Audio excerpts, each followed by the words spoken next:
Miriam Pascual, Sí. dinos, han manejado, ya han estado comentando que la ruta principal a la que dirigen a las niñas y adolescentes y mujeres, pues de alguna manera secuestradas, por así llamarlas, raptadas, es hacia Estados Unidos.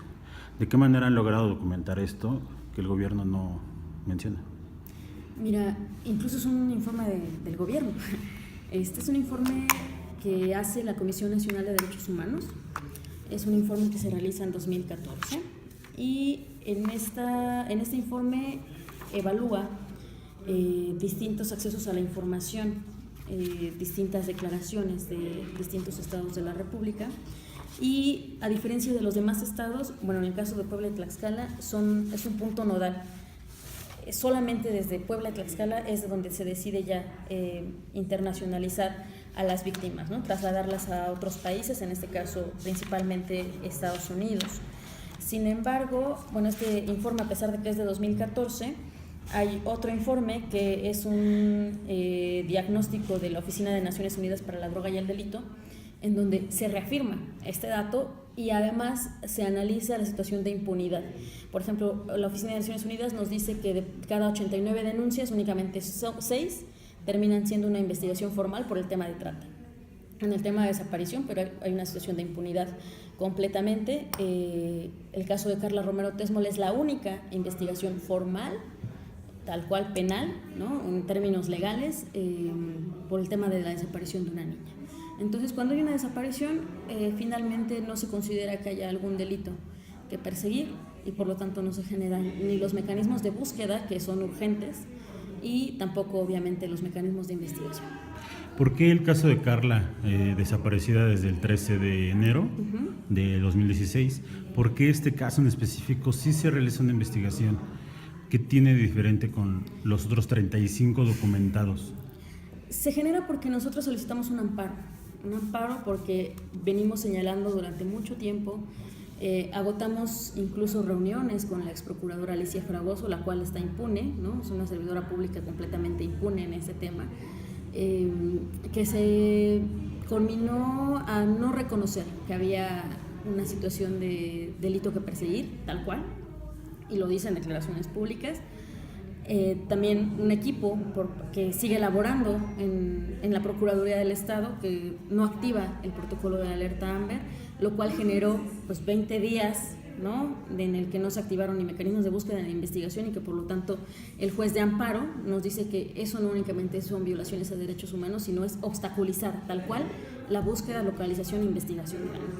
Entonces, en ese sentido, la diferencia del caso de Carla con el resto de las desapariciones es que el caso de Carla es emblemático, ejemplifica cuáles son los patrones sistemáticos mediante los cuales actúa la autoridad desde gobernación, ¿no?, hasta los policías que están en territorio.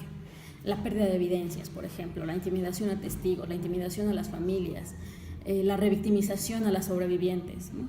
Entonces, esa situación, el caso de Carla es emblemático en ese sentido porque este amparo justo nos da luz, le da la razón a la familia, y es este amparo el que obliga a la Procuraduría a iniciar formalmente ya una averiguación previa, una investigación penal, formal, legal, porque a diferencia de todas las otras desapariciones, son actas de hechos, son reportes, y tal cual nos lo ha contestado la misma Procuraduría, ¿no? Son solamente reportes y actas de hechos, no hay investigaciones formales, y por lo tanto no hay una legalidad respecto a las investigaciones, si es que las llega a ver, y por lo tanto también das una cuestión de permisividad, una cuestión de impunidad, ¿no?, y facilitas todos estos procesos, no solo de desaparición, sino lo que viene después de la desaparición, la violencia sexual, la trata o el feminicidio. Mencionas 35 casos, pero desde 2008 se ha de alguna manera investigado toda esta red de trata que hay, personas desaparecidas, niñas y adolescentes que probablemente son abducidas de su domicilio para llevarlas a un lugar y explotarlas sexualmente.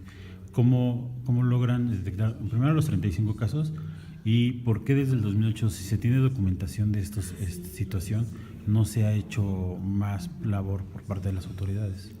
Nosotras hemos documentado a partir de 2016.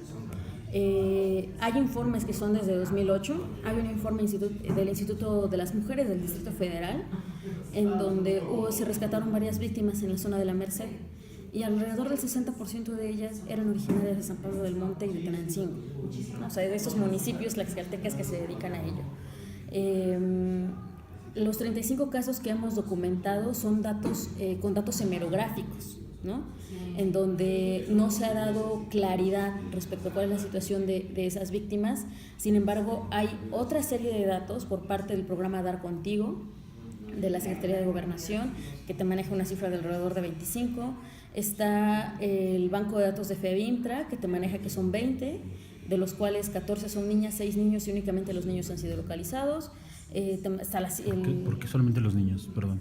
Justo por este tema del contexto, pues, ¿no? Del contexto de la trata con fines de explotación sexual focalizado principalmente a las niñas. Las niñas son un actor, ¿no? Son víctimas potenciales en estos territorios para ser víctimas de trata con fines de explotación sexual, que es uno de los negocios más lucrativos a nivel internacional, pero principalmente en esta zona del sur del estado.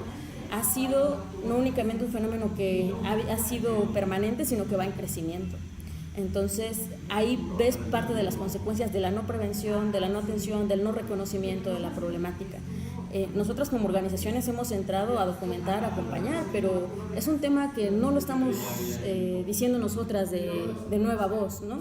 Es algo que las mismas instituciones han recalcado y que pues tampoco entendemos por qué no se han tomado cartas en el asunto.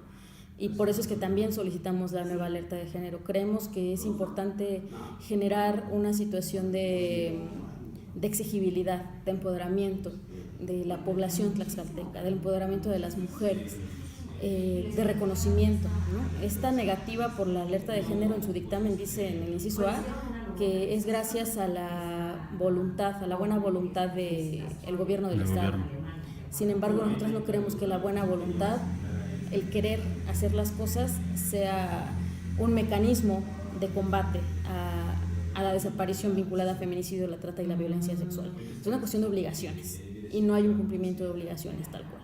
Entonces, no queremos voluntad, queremos justicia, y justo por eso es que solicitamos esta alerta, la primera y la única hasta el momento por desaparición a nivel nacional. Las demás han sido por feminicidio, la anterior fue por trata, esta es por desaparición, y esta exige la participación de sociedad civil, la participación de las familias, la participación de las sobrevivientes, que han sido invisibilizadas, que han sido ignoradas durante estas décadas, y bueno, la alerta anterior no fue la excepción, pero además solicita contundentemente la activación del sistema de monitoreo del Comité Nacional de Alerta AMBER, que evalúe cuál es la situación real de si realmente se está activando conforme a protocolo, y si no, pues que se sancione a los servidores públicos que están involucrados, ya sea por una cuestión de voluntad, de ignorancia, etcétera, pero que estén involucrados en la obstaculización de la activación de esos mecanismos.